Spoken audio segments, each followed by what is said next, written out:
Hi, this is Tim. So this is how you can use a chamfer tool on top and bottom side using a custom defined tool. So to make this process more easy and somewhat logic, I will put some mathematics into all of this so it's more clear what is going on. And to do that, I'm going to use some of the features that we have in CADWorks. So let's start by creating a sketch on this plane. Go Tools, Sketch Tool, and do Intersection Curve, and then just copy the entire profile of this tool. So now we have that, and we have a sketch for it. Next is to create a block for that, and then we can insert this into the part file that we are trying to cut, at least in the beginning, while we are trying to learn and figure out how to define everything correctly. So design library, annotation, and you can obviously create your own folders for all of this. But then with the annotation selected, the sketch selected, you can press the plus sign, and it's going to add this as a CADWorks block into the annotation folder. This is what we want. Nothing more to do on this part, so let's open up a part file where we want to do a top and bottom chamfer. So opening the part file now. And although this might seem very overwhelming and confusing, I promise this is going to make it more logical when you are beginning to program the part file. At least you will see why these inputs are as they are. So let's create a sketch on this face. I would like to set this one as a wireframe because then I can see more clearly what's going on. Now, it is not clear if we need this or not, but I do like to insert points. And you can actually see that this one is causing me a bit of problem down here. So insert a point there. And then we can, this is now inserted, so I can connect it with this one. That line, this point. Coincident. So now these points are going to be used in a minute or two, so we can see how we are going to connect to those. But with that, I am now ready to insert and make decisions on how I want to chamfer this part file. So in the annotation, in here, I have this top bottom chamfer that I just created, and notice I'm still in a sketch. So now I can insert that one. Oops. Drag it in. And then I can place it someplace where I want to make a chamfer. So around here, and maybe around there. I want to have a chamfer around there, and maybe I want to have a chamfer here. So this is just to illustrate the depth of cut that I'm utilizing and everything else related to it. So now I can press the OK, and now I will be able to dimension all of this in a good way. So first of all, let's decide that for this cut, I would like to be around this position, but let's see if we can decide how big a cut we are going to need. In fact, we can even do this more elegantly. Let's place a point on this line. This point I can dimension to be whatever the chamfer is going to be. So point, let's say 5. And now I can actually connect this point and this line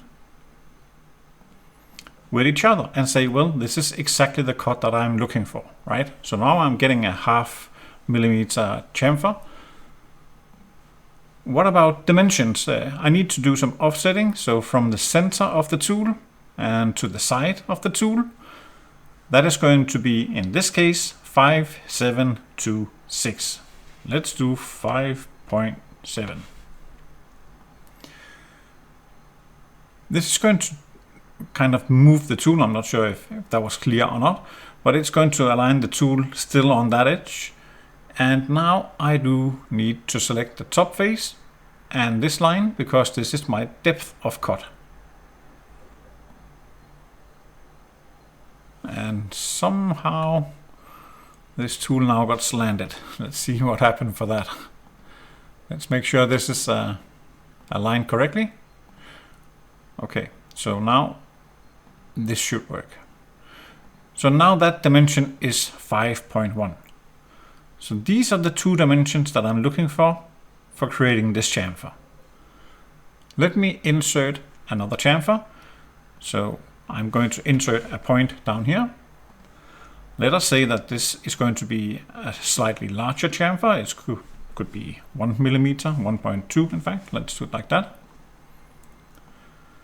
Now I want to connect this and this, not using a dimension.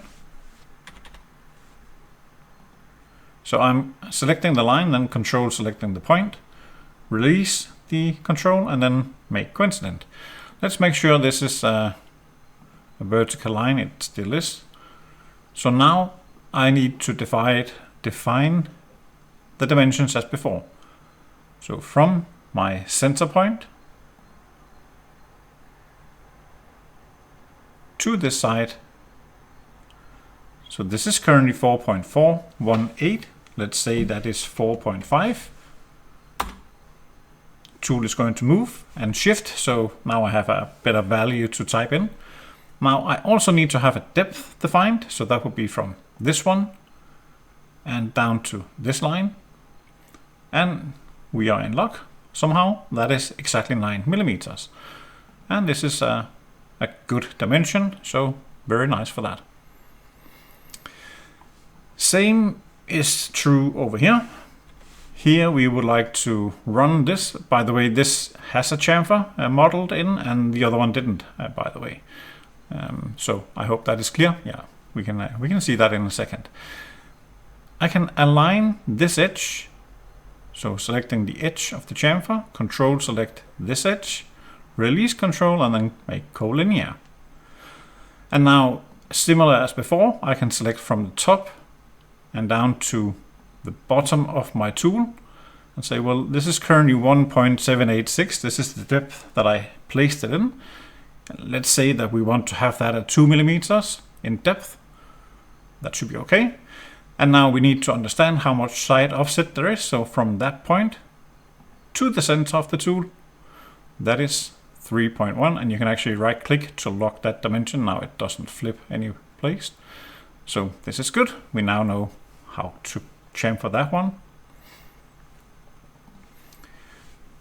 For the last one, let's select this line, control, select this line, release control, and make collinear. Let's also make sure that we are in the depth that we want, so we can actually pick a point and drag the tool so we can define how deep the cut should be, where we want to address the chamfer with the cutting edge of the tool. So if I want to cut here, then I just dimension from there. If I want to get closer, then I can dimension from there. So quite straightforward. Let's insert dimensions. So we want to know from this edge to the far end of the tool, how much is that? Well, that's 9.418. Let's say that is 9. We don't want too many digits when they are not really needed. And then we need to figure out how far is it from this point and to the center of the tool. And this is a 5.7 cut. So now we have all the dimensions that we need, and this is, as I say, for illustrative purpose, so you understand how these dimensions are created. Now we can actually take all of this and make a screenshot. So depending on what tools you have available, then you can create a screenshot. I now have these dimensions on another screen. So I can exit my sketch. I can then go and say, well, let's see this tool or this plate in better graphic.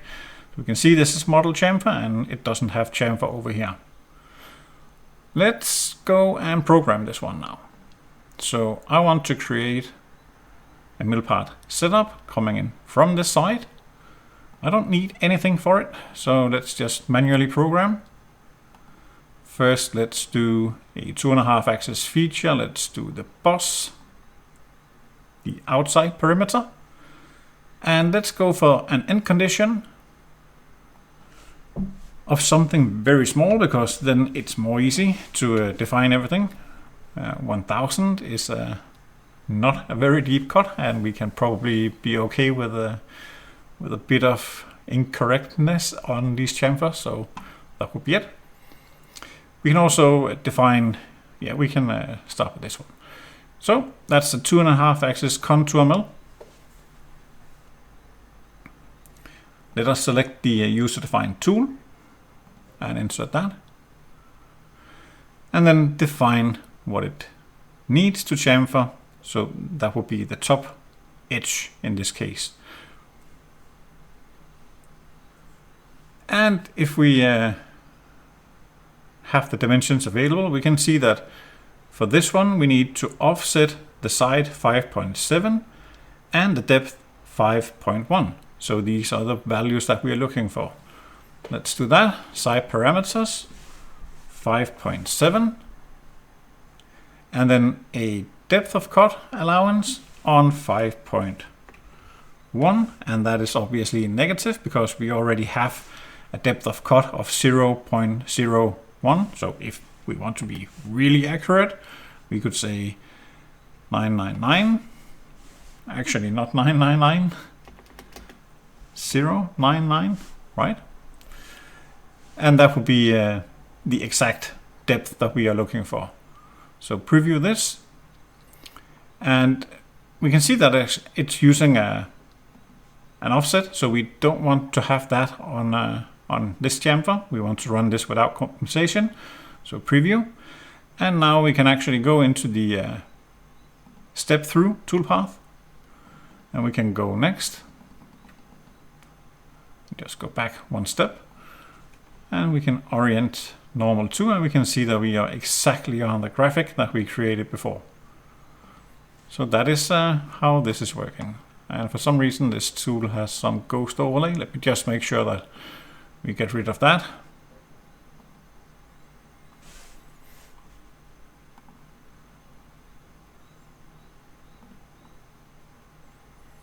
See if that changed anything or not. We don't really care. So let's address the next issue. We can do a 2.5 axis feature, and let's do the bottom face, not the face, but the bottom edge.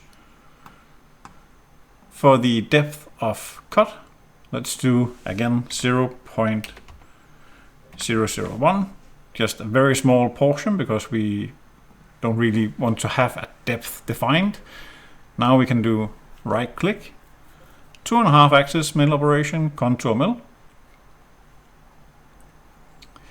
Let's just take the same tool and then copy from the operation that we had here, because then it's not that much we're going to select. Now we can go and edit this toolpath. In this case, we want to go 9 down and 4.5 sideways. All right.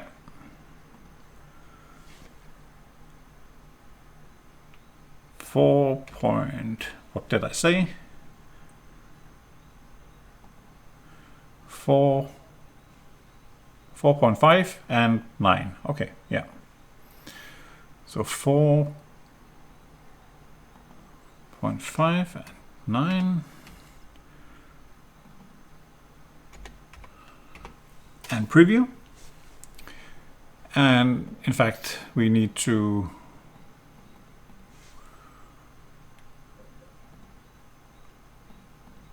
define something large because we don't want to have any more than one cut.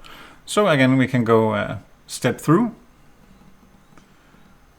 and we can orient normal to, so we can see the sketch, and at some point the tool is going to align with our sketch, as you can see here. So we are exactly where we want to be. Perfect. Now let's do the hole inside here and do the same for that. 2.5 axis feature, this time it is a pocket, obviously.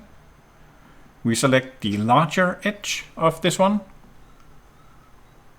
The depth of cut should be 0.001, whatever you feel comfortable with.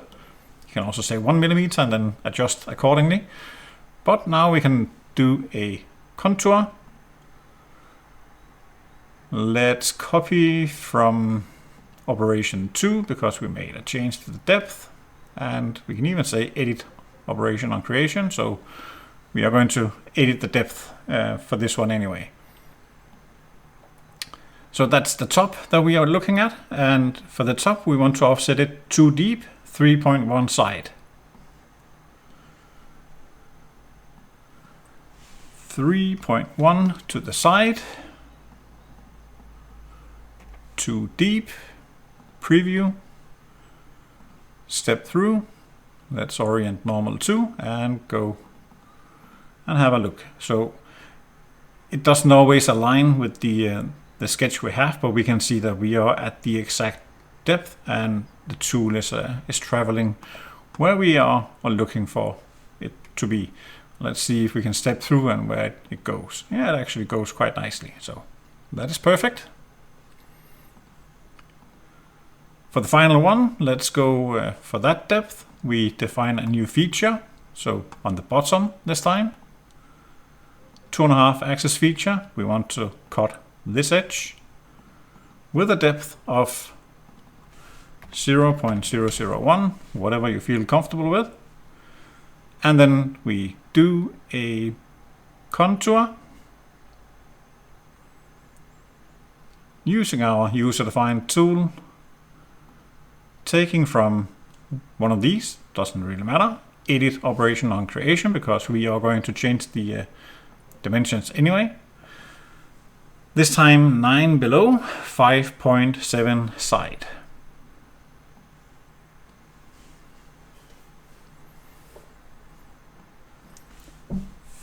5.7 to the side and 9 in the depth. Preview. Walk through the toolpath. Investigate where we go. And we are exactly where we expect it to be. So all of these have been programmed. We have full control of the depth of our tool. We know exactly how deep it will go. Do we need to avoid anything in the underneath the part file? How deep can we cut it? So everything is now working as we want. We don't want to see these tools anymore. We can actually go in and hide this sketch and keep everything else visible. And now we can go and do a CAMWorks simulate toolpath. And we can run the simulation. And it should be okay. Yeah, okay, so I have a lead out, lead in issue on the lower portion. That's obviously something we want to address. This is very small, so let's make sure we go to the center of the hole.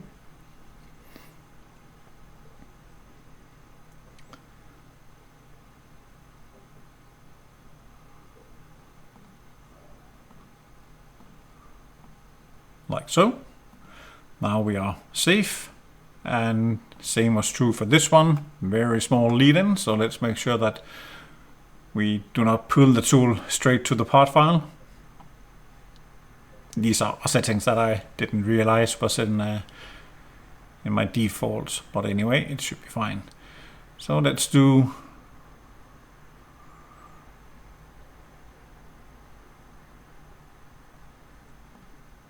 a lead in.